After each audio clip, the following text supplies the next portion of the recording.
me a ghost story that sounds completely unbelievable but is entirely true. Okay, I'm going to try to do my best to talk about this quickly and also without getting too much of an adrenaline dump and shaking, because it's still to this day when I remember this story freaks me the hell out. I grew up in a very haunted house in Colorado. We found out it wasn't the house over time, it was the land. We actually did have a medium come and cleanse the house after my mom's first bout of cancer. Tons of stuff happened. I could literally tell story after story after story. We lived there for 30 years. It was bad enough that my dad actually did ask the realtor when he sold the house if he had to disclose to the new occupants that it was haunted. We found out over time, talking to other neighbors, they all had the same issues. It was the land this subdivision was built on. So the scariest thing, it was actually like a succession of things, but when we first moved in there, it was a 3-story walkout basement house built on a hillside, and I had the basement room as the oldest kid. And there was one night where I woke up, it sounded like people were banging on the doors. There was 2 entrances to my room. It sounded like they were running back and forth and trying to get in. I actually heard things in the playroom down there, like tumbling out of the cabinets and going all over the place. And when I finally worked up the courage, I turned on all the lights in my room, and one of the doors was a quick right and then left up the stairs to get up to the main level, turn around, and then go up again up to where my parents were sleeping. I was 12 or 13 at the time when this happened. I think it was about 13. So I hear all this happening. I suck up my strength to go run. And as I start to open the door, somebody, wham, hits the door, which made me fly back to my bed, pull up the covers. I didn't have a phone down there. Again, this is long before cell phones, so I had no phone, no way to call 911 or say somebody's broken into the house, nothing. So instead I took my boombox stereo and I turned the music up full volume. I was 2 floors below my parents' bedroom, and I thought, surely if I turn the music up all the way, they'll know something is wrong. It's about 3 a.m. My dad did wake up, felt like something was wrong, came downstairs, saw that all my lights were on and that my music was blaring, and couldn't wake me up. The playroom, not destroyed. There was nobody down there. Nobody had broken in. Everything was sealed shut. He was so freaked out, he moved me immediately the next day up to my youngest brother's room, had him stay with my other brother while they moved my bedroom upstairs, because my dad was like, I only woke up thinking something was wrong. He didn't hear the music until he opened the basement door, and he was like, if somebody actually broke in, we wouldn't hear what was going on. So I told you that story to tell you this story. So they moved me up. It's maybe 2 nights later. I am sleeping on my brother's bed, looking down. He was at the end of the hallway from the top stairs on the 3rd floor. And it was a direct line of sight to my parents' bedroom. And I was so freaked out about what had happened, I was sleeping with the door open so I could see to their bedroom and feel like, I was kind of safe enough to get to them if I needed them. I woke up in the middle of the night to a slamming sound coming from the basement. And it sounded like doors were slamming somewhere in the house. Then I heard what sounded like running heavy footsteps up the basement stairs. It sounded like the basement door was kicked open and that someone had run around on the hardwood floors to the base of the other stairs and had run up those stairs and then stopped. Now, I was not staring down the hallway when I heard this. I was kind of looking around, and then I looked at the base of the stairs, and I'm going to show you what I saw. Okay, so imagine that this is the top flight of the stair. So there's a whole wall coming this way and the railing for the stairs. I literally saw something coming up this way with its hands, and it was like a black shape just looking at me down the hallway like this through the bars. I took in a big, deep breath, and I think I called for my mom, and this thing shot off like a light up the stairs. So it takes off up the stairs and on all fours starts zooming this dark shadow thing towards my brother's door. And the door I could almost touch from the bed. So I just shot out of bed and slammed the door shut. And I screamed bloody murder. I woke up the whole house. Nothing hit the door. Nothing else happened. But of course my dad took off out of bed and ran towards my brother's room. I was like, what the hell is going on? None of the doors were open. The basement door was locked. No one had broken in. And I, after that point, until we got me moved into my other room, slept with that door shut. There are so many things that happen in that house. Like, I, for a long time, could not sleep with a mirror in the same room as me because of things I saw. There was an entity that several people saw that my family didn't talk about for a very long time until we kind of, once we had the medium in, people kind of figured out something weird was going on with our house. But I have tons of stories. And I actually, if that story sounds familiar, I shared it on last podcast on the left several years ago. And I remember seeing a bunch of comments of people saying, like, there's no way that's true. People lie about this stuff all the time. I am telling you, on my life, my child's life, my family's lives, this shit happened. And it happened so often. Like, my mom would leave the house and call somebody from the front porch and say, I'm scared to be here alone. Everybody had something happen. Everybody. Like, it just was, it was a very active house. I could tell stories for hours. Tell me a ghost story that sounds completely unbelievable but is entirely... I actually have the craziest ghost story that directly affected me during college. So I'm from Pittsburgh, Pennsylvania, and I went to a small Catholic college about an hour outside of the city in like a rural area in the Allegheny Mountains, which are a subsection of the Appalachian Mountains. So this is my college. It's St. Vincent College in Latrobe, PA. And as you can see, we have a basilica, like a church, on campus. We also have a monastery with monks and priests. Some of them are even our professors. And it's a beautiful campus. I had a great 4 years, but I am convinced that this place is haunted, and it's honestly like an open secret. Even the religious congregation and stuff, they don't deny it. So the faculty and staff and even like alumni and students have ghost stories and urban legends that they tell about the school, and they're just like kind of like a fun part of the campus culture. But there is actually like a lot of spiritual energy on this campus, mainly because there's a large religious influence, but also our dorms are right against a decently sized cemetery. My sophomore dorm was actually right up against it. And so what happened to me lasted a little bit over a year. It actually went from my freshman year into my sophomore year. So now you have the background on my college campus. But what happened to me was just a bunch of consecutive events. It wasn't like one big thing. And there was, of course, like a peak where things got pretty intense.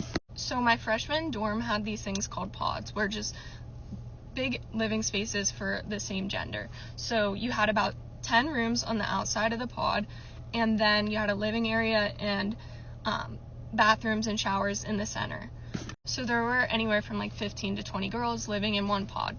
In our pod in particular, I experienced a lot of weird things from the start. Showers turning on whenever you walk into the bathroom. There was always knocking late at night within the walls. And this isn't coming from another room. Like, they were cinder block walls. You cannot knock to the other rooms, and it would also jump from wall to wall. Our rooms had really heavy wooden doors, and I remember this because whenever you would close them, like, it would kind of click, so you knew the door was completely shut. And all the time my door would just like open up. Also my closet, we had like closets that opened like this, like you pull them open. I would be sitting in bed doing my homework or schoolwork, and the closet doors would just like crack open or like slowly open while I'm sitting there, and I'm watching it like with my own two eyes. So one night I decided to have my guy friends over, and I had like one guy friend in particular, but these were like his friends. So they came to see my room and everything, and they were sitting up against my bed or like my desk, and I had a picture framed above my desk, and it had like the glass cover on the front. And so we're just sitting there talking, and this is like mounted to the wall, like it's not coming off. This picture, like, I very much loved this picture and did not want it to fall off the wall. So we're sitting there, and there is a guy directly under the picture. It just like all of a sudden comes off the wall and breaks. And it wasn't even hanging there. It like was like boom, like off the wall. Everybody stopped what they were doing and were like, what the hell? But we were like, whatever, that can be explained. Then one night, me and my roommate are walking through the graveyard just to go on a walk because that is our scenery. And I'm saying bye to my roommate. I'm like, I'm gonna go over to my guy friend's dorm so we can study for this chemistry test. So we're just sitting in his room studying. I'm kind of close to the door, and we hear like a single knock on the door, and we're like, oh, let's not answer it. What if it's a RA? Like, we don't want to get in trouble. There's alcohol in the room. So we ignore it. 15 minutes later or so, there's 2 louder knocks on the door, and we're like, okay, is someone playing a prank on us? So we wait a little bit, and then we open the door, no one's there. We're like, okay, someone's messing with us. Some more time passes, okay? And all of a sudden, there's 3 loud knocks on the door, and I'm right by the door. I swing it open, and no one is there. Like, no one would have time to run away from the door. We would have heard them. We would have seen them. We're so creeped out, we get out of the room, and we go to, like, the other rooms in his pod, and we, like, are like, hey, like, are you pranking us? These guys are, like, in bed. No one's up or hanging out in the living area. Everyone is like, no one's messing with you. What are you even talking about? We didn't hear any knocks. Tell me a ghost story that sounds completely unbelievable but is entirely... I have one. When I was 16, 17 years old, my bedroom was the attic of my parents' house. One night, I proceed to have one of the most real feeling dreams I've ever had. In the dream, I'm sleeping in my bed. I wake up in the dream to an older woman standing in the corner of my bedroom. I do not know this woman, never seen this woman. She actually looked quite ghost-like, a little translucent. You could see through her a bit. Like, she looked like a ghost. She proceeds to ask me, I have a son. He needs someone to play with. Would you mind playing with him? Not sure why I chose to say yes, but I did. And I was like, yeah, I'll totally play with your son. That seems totally normal. Like, we're in a dream, so, like, fine, I'll play with your son. As soon as I say, yeah, I'll play with your son, he appears, like, if I'm laying in my bed, like, she's on this side, he appears on this side of the room, like, right where the stairs are, the top of the steps. And he starts to walk over to my bed, comes to my bed, and he's like, let's play arm wrestling. So I'm like, yeah, no problem. Let's play arm wrestling. So I put my hand up like this. He puts his hand in my hand, and we are arm wrestling. At first, it's like a good give and go. We're like, oh, yeah. And then, like, he pins my hand completely down. I feel his hand, hold on. I feel his hand around my hand, ice cold. He pins my hand down and is staring at me. And I'm like, okay, like, let's play again. And he goes, I don't think you want to play this game with me. Just like that, like, dead stare. I don't think you want to play this game with me. So I'm like, what does that mean? Let's play, like, okay, let's play the game. So he goes, no problem. Digs his nails into my hand like that and starts pinning my hand to the bed, yelling, I win, I win, I win, I win, I win, I win, I win, I win, I win. I rip my hand away from his. I feel the scratch marks on my, like, right here. And then he takes a step back with this, like, grin on his face. And he becomes this, like, black cloud of smoke. And I know that sounds unreal, but just stay with me. So he's this big cloud of smoke. This is all still in the dream. I get up, I'm screaming, I jump out of my bed. Here's where it gets crazy. I jump out of my bed in the dream, and I wake up in real life, and I am fully standing on my feet. So as I'm standing on my feet, I'm like, what the fuck just happened? I'm down the stairs, out the room, right? And so my mom and my sister are downstairs in the kitchen cooking breakfast. My mom is a very spiritual person, so I have no problem just being like, yo, this is what just happened. And it's like, disregard the dream if you want, but I was fully standing when I woke up. Insane. And so typically, not saying typically like this happens all the time to me, but like my mom has, we regularly would have priests come over, bless the house, things like that. So like that's not weird. So like my mom putting holy water around, throwing holy water around the house is not like an odd thing in my household. So like I'm expecting her to be like, okay, let me go get the holy water. I'll spray your room down. Like, not a big deal. She goes, the holy water is right there. You're going to go get it and go upstairs and throw it around your room with some salt. I'm like, why are you not doing it? She's like, I think you should do it. And I'm like, okay, this is insane. So I take the salt, I take the holy water, I go upstairs. My sister's like, I'll come with you, but I'm staying at the bottom of the stairs. Everybody's acting scared. And so I'm like, okay, I'm not crazy. This is something. So I have the holy water, I have the salt, I go upstairs. I have the holy water in like a little cup, and I have the salt. I go upstairs, and so I'm like throwing the holy water around, just a little flap around. And I have the salt, and I throw it onto my bed, and it sizzles. Bitch. I was going. I never ran down a flight of stairs faster in my life. I don't even think I touched one step. I jumped from the top 11 steps down, bow, hit it. I was downstairs the next flight, bow, hit it. I didn't stop for shit. I said the only way I'm going back up there is if y'all bring a priest to hose this house down with a fire truck of holy water. I'm not playing at all with y'all. And so my mama got the priest to come, and he blessed the whole house, top to bottom. He didn't miss no floor, no nook, no cranny. And I never had an experience like that again. So I don't know where that little boy is at, but I hope his soul is at rest because he. Hey, buddy. It's Liera. I load my own horror story, but you already know that because you are a good, loyal follower. For context, if you actually have no clue what I'm talking about, please go watch parts 1 through 6. It will explain how I survived my own horror movie, and we are leading up to the parts that I'm going to be fully honest with you guys. I am sorry. I procrastinated this a little bit. I knew I said I was going to post earlier. To be fully honest, I have had the most intense anxiety all day long. Every time I think about getting to this part of the story, I feel like I'm going to throw up and like my stomach just drops. So I was kind of waiting for that to go away, but I don't think it's going to.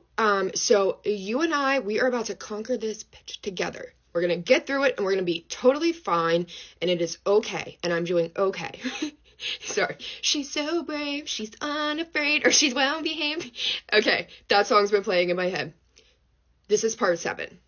Let's get into it.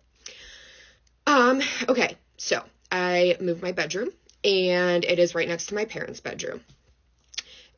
Now, my bed is at the very back of the room, so I can see the whole room from my bed now. Whereas in the old room, there was a bunch of room behind me that I couldn't see, so I heard a lot in that room. This room became very much seeing stuff. And within 2 weeks, maybe, of moving into that room, I want to show you guys something real quick, actually. I saw something that then, what I saw now becomes pretty much the main theme in the rest of these parts that I will do in this story. But, here, let me show you guys. Okay, so I got one of these things, and I'll move out of the way so you can see it. It's like a storage thing, kind of. I think they call it like an armoire, something like that, but it's spun. So mine spun, so there was like a mirror on one whole side, like a full body length mirror, and then like little cubbies like this to keep things in. So I had that. Just keep that in mind. So one night, keep this in mind too, this is very important. I kept the mirror facing away from me every single time I went to sleep. I do not like mirrors. I don't like them being in my vicinity when I'm sleeping. Like if you see the one behind me, it's not near my bed, like it's not facing my bed, so I wouldn't really see it from my sleep. I don't like that. And so I always kept it turned, whatever. Within 2 weeks, it starts to turn, and the mirror is constantly facing me now, and I know I didn't do it, and it's scary and whatever. But one night I woke up and I immediately felt like not alone. I knew I wasn't alone, and I knew whatever was with me was not good. And the mirror was turned towards me, and I looked. Sorry, it gives me, sorry, it just gives me like the heebie-jeebies so bad. So, and it's just hard to talk about. And it's gonna sound silly maybe when I say it to you guys, but like I feel like the more I talk about it, I'm like bringing it back or something. But no, I'm okay. I'm okay. Okay, so what I saw was a man, who was very tall. He was a shadowy man, no facial features, but I could tell that he wore like a long coat of some sort, and he had a top hat on. Sorry. Oh my God. I can't look at pictures. I would show you guys a picture of what I mean, because I've later learned in life this is a common phenomenon, apparently, especially when you are young. I had no clue. I promise you guys, I did not have a clue that this was a thing. At the time, I wish I had known, because I wouldn't have felt so insane. But it is a thing. It has a name. If you want to look it up, I don't want to say it, but just look up, entity with top hat, and you can find it. There was a documentary about it once on like Prime or HBO, and it would be in my suggestions every single time I would open the app, to the point I quit using it, because I would open it and like immediately go in to like a full-blown panic. So I'm looking at, I'm sorry, my hands are so, oh my God, I'm sorry guys, I promise I am okay. All right. So I see him, and I don't really want to say him, so I'm going to try to say it to not be like personalizing this thing, but I see it, and when I look away from the mirror into the actual reality of the room, I don't see it. And I look back to the mirror and I see it, and it's like getting closer and closer to my bed. Deep breath with me. Take a little breather, we're good. And I can only see it in the mirror, right? So I just throw my covers up over my head, and that night I get pretty much no sleep. I just stay under those covers all night. I could barely breathe, but I'm just under them. When my dad got home from work that day, he said, "Hey, is your sister okay?" And I was like, as far as I know, why? She had been staying with a friend. She hadn't been staying with us in that house for a few days, so she wasn't there. So he said, "Is she okay?" I'm like, "Yeah, as far as I know." And he's like, "When I left for work this morning, I looked in your room and she was laying in bed with you." And I'm like, "So you saw two people, like you saw me and somebody else in the bed?" And he could tell at that point that she wasn't. And so he immediately was like, "Oh, I'm just kidding. I have asked him now about, and he says that he was kidding and he can't really remember, but then he told me, so that obviously scared, I can't explain to you the fear I felt when he asked me that. Something was there with me, and it's very, very, very terrifying. Anyway, so later in life, I have asked him, "Were you kidding about that?" He says like he can't remember, he wasn't, but he told me a story that one morning he was laying in bed having a full conversation with my mom, who was laying beside him, until he got up and realized her car was gone and she was already at work. And when he went back in the room, there was nothing there. So this is like a lot for me to talk. I think I'm going to end here. I am sorry. I'm very sorry, but I need a little bit of a break. Sometimes I can tell this like it's nothing, and then other times it really, really still gets to me and really still affects me, and I don't know why, but like, this is just one of those times. It's hard for me right now, and I am so sorry. Sometimes I tell it like it's a joke, but I don't know. Things work in mysterious ways. Our brains and trauma work in mysterious ways, so I am going to end there, but like I said, this is going to become a theme as time goes on. The hat and guy becomes, I barely thought about the other things in the house, whatever they were. I hardly thought about them at that point. Once this took over, once I was in that room, keep in mind, this is the first time I ever seen him, never saw him before. There was nothing else that could scare me, because this thing was so pure evil. To this day, I can't explain it, but I can't watch those documentaries or anything. There is documentaries about this. I had no clue, but I don't watch them. I try to just stay as far away from it as I can, because I will start to have dreams again. And I just want to say, away from it. It's a cool story. I love that you guys are interested in it. Again, thank you so much for being here. Your comments make me warms my heart so much. When I have time, I'm going to sit down and reply to as many people as I can. Oh, I wanted to remind you guys too, please go to my page. I made a video answering really common questions that I keep getting, and I keep getting them still. So I don't think you guys are seeing that video, but it's about the history of the house, my dad being a preacher, did he bless the house, things like that. Does anybody live there now? I answered all of those. So just go to my page and it'll say answering your questions or something like that, the title of the video. But anyway, thank you again. I hope everybody is having the best day ever. I'm going to try to film another part. I'm going to try to calm down a little bit, and then a little bit later, I'm going to try to get back into it. So, okay. And thank you guys. You guys are so supportive. And I thank you so much. It has made this experience for me so much easier to get through. All right. Well, thank you. Give me a follow, give me a like, whatever. If you like this type of stuff, if you like anything that I don't know that a girl likes, I don't even know what that means. Whatever. All right. You guys have a fantastic day. Go make somebody happy, give somebody a hug, and spread some kindness and love. All right. Bye. Hi, friends. It is the moment that we have all been waiting for. I am Liera, and this is part 8 of how I survived my own horror story. 1, please forgive me for everything. I've been traveling for 18 hours. I'm running on 2.5 hours of sleep. What was supposed to be a 12-hour drive turned into 18 hours with construction and traffic and you name it. But we are here. Here we are. So let's get into it. Now, because this gave me such bad anxiety last time, I tried not to think about too much what I'm gonna say. So bear with me on that one. But as you guys have probably picked up on by now, anyway, I yap a lot. So where we left off last time was I had first seen whatever you want to call this thing, the Hat Man, the Shadow Man. I don't even like to say the words, to be honest, but you know exactly what I'm talking about. Many of you know exactly what I'm talking about, which is crazy, the amount of people that have also experienced this. But that is where we left off. After the first 2 times that I saw him, I didn't see him again for probably 2 months. I would say a month and a half, 2 months.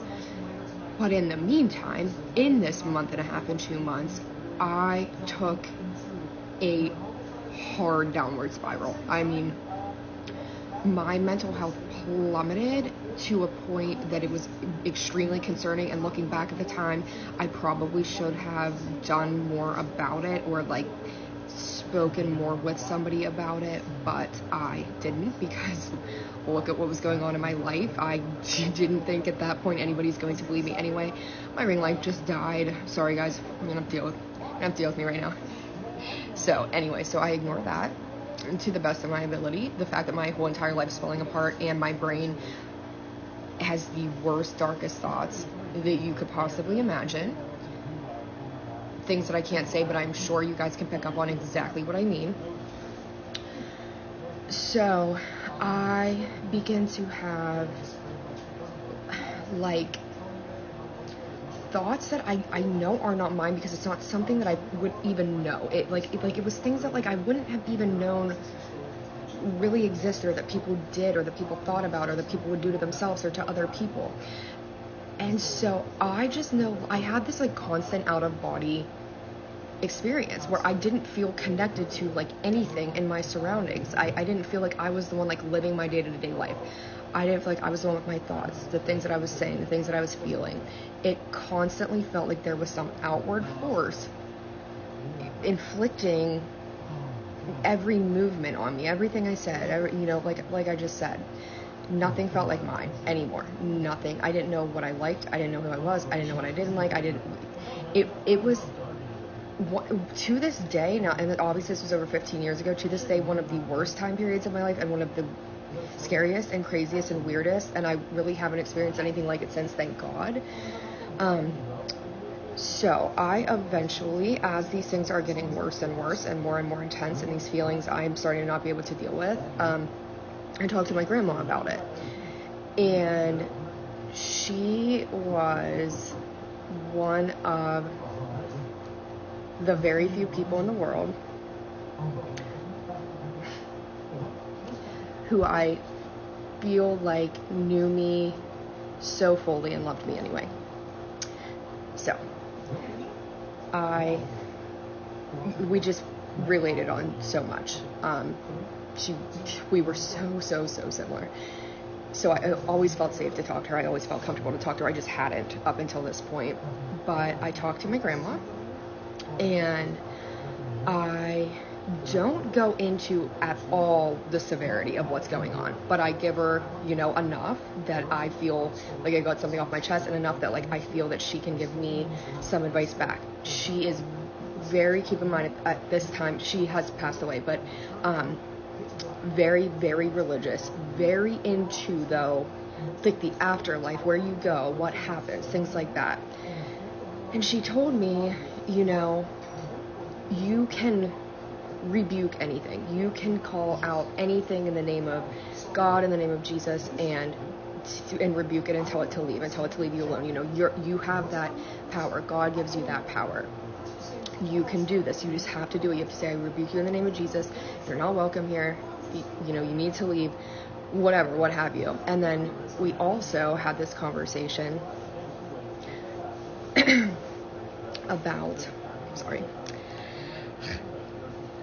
we had this conversation about how if she, when she went, that if she could ever send me any sort of sign or ever like communicate with me somehow, it would be in a way that would never ever scare me. And she told me, if anything is ever scaring you, it is not your loved one, it is not something good. If I would pass and you think you see me and you're scared, that is not me. And she really instilled that in me. And keep that in mind, because that will come back up for sure. So I finally, after about 3 nights, I still wasn't like seeing him, but I could feel the presence. I guess that's what I kind of want to really drive home in this part, so that you guys can understand. Even though I wasn't seeing it, I could feel it everywhere, every part of my life. Like, even when I wasn't in the house, I felt it. It was horrifying. It was this dark, deep energy presence that was like, if you are in a pool and it's a wave pool and you think you're getting a breath, and then you just keep getting hit and hit and hit and hit, and you can just never get a breath because it is just always so heavy and right there. So I waited out, and I'm like, well, I feel like I can't say anything if I don't actually see it, and what if it's not there, and what if it's something else, and whatever. But regardless, anyway, one night my parents were out, and I was alone in my room, and it was probably like 9:30, getting a little bit late, and I was like, I'm just gonna do it. I'm gonna get this thing out once and for all. And I started to speak out loud, and I said exactly what she told me to say.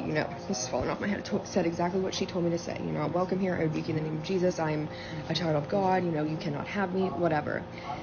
As I began to say each word, it felt almost like everything was vibrating in the room. Like, it wasn't me doing it. It felt like this energy just started to kind of just like buzz, and I got this extreme ringing, like dog whistle sound in both of my ears, and this kind of like whoosh, like lightheadedness kind of came over my head, where it was like, my vision got a little bit black, and I got really dizzy, and I'm having this horrible ring in my ears, and I can't see, and everything is going blurry, but I just hear I hear a crash, and I go out into the hallway after I kind of like relax and come to. And we had this picture on the wall, and the picture was in the shape of a cross. It was a picture frame, but it was in the shape of a cross, and there was just different pictures in it, and it had fallen onto the floor in the hallway and smashed to pieces. I knew at that point that her advice was not going to save me, because it immediately felt worse. And let's call this... and I'm sorry, I know you guys have been waiting for so long, but let's call this a precursor to the real part, to where this goes next. Let's say that, because it's too much for me to tell all at once. And I'm like, exhausted and my brain is working on like 25%, but I really wanted to like build, like, you know, lead up to where this is headed, and just go from there. And once I feel prepared to get into the next part, we absolutely will. I'm hoping tomorrow, definitely, for sure. But again, to everybody who commented, to everybody who likes, to everybody who shares their story, messages me, repost anything, you guys are the truly the best humans in the whole entire world. I am so thankful for you. Thank you so much. I hope everybody is having the best night. Get some sleep, especially for me. Have sweet dreams. Guys, quit watching these before bed. You're saying you're having bad dreams. Don't do that. Have sweet dreams. Okay, bye. There's a scientist that just came out saying that he knows that we're living in a simulation. So I'm going to tell you a story that I've never told anybody. And when I read this, I was like, it makes so much sense. I never told anybody this story because I was scared people were going to look at me like I'm fucking crazy. And I'm already fucking crazy. So I was like, they're just gonna, you know, at the time I was like 28, I was like 18, 19. Okay, I was 18, 19. So I was like, for sure, I was like, my mom's gonna put me in the nut hut. So I didn't tell anybody. So now's the time because, you know, I was sitting in my vehicle. This is my first vehicle, okay? It's a Chrysler Alero, I don't know. It was so cute. I'm sitting in my car and it's before I had to go into work, okay? Windows are rolled up. And I worked at a restaurant at the time. We won't say which one, but I'm waiting in the parking lot. And I noticed that I can hear a buzzing in my car. Like it's a bug buzzing. And I'm like, God, that sounds like a bee. Like, you know, you can hear it. Like, and I'm like, so I turn everything down. And I'm like, there's definitely a bee in here. So next thing you know, I see a bee and it flies and it goes on my dash. And I'm like, oh, I'm going to kill this because I'm allergic to bees. I can't do bees. So I'm like, all right, I'm going to kill this. I'm going to kill this bee. I get this piece of paper that I had on my passenger seat. Not sure what kind of paper. I rolled it up. He's sitting on my dash. I hit him. Okay, I see with my two eyes. And at that time, I'm young, 20/20 vision, okay? I see. I swat him. I hit him. He is dead, okay? I bring up my paper and I look and there's nothing there. Nothing. No evidence of a bee. So in my head, I'm looking at this paper and I'm looking at the dash and I'm like, am I losing it? I might be. But I told myself, Melinda, no, it went somewhere. Like your vision is not as good as you think. It went somewhere. And I said, all right, well, this is weird. So I just sat there because I'm like, I don't hear the buzzing anymore. It is what it is. I'm playing on my phone, okay? Just playing on my phone. I hear buzzing again. This is about 5 minutes later. And I'm like, the fuck is that noise? I'm like, oh my God, he's still alive. He comes. It was almost like deja vu. Have y'all ever had some deja vu? Same way. Comes up, lands on the dash. I grab the paper again. I smash. I know this time. I fucking know I made contact. I know it. And I kept the paper there and I'm like, I know. Because I can hear the buzzing still, like he's dying. And I'm like, yes, this is it. This is it. I pull the paper up. There is nothing there. I look. I'm like, oh, what is going on? I remember that day thinking, what's going on? Am I living is this a glitch in the Matrix? And that story I never told anybody until just now. And so when I see that, just now I'm reading top lines or whatever, you know, when you scroll over on your iPhone and it's like top news. I'm like, I'm pretty sure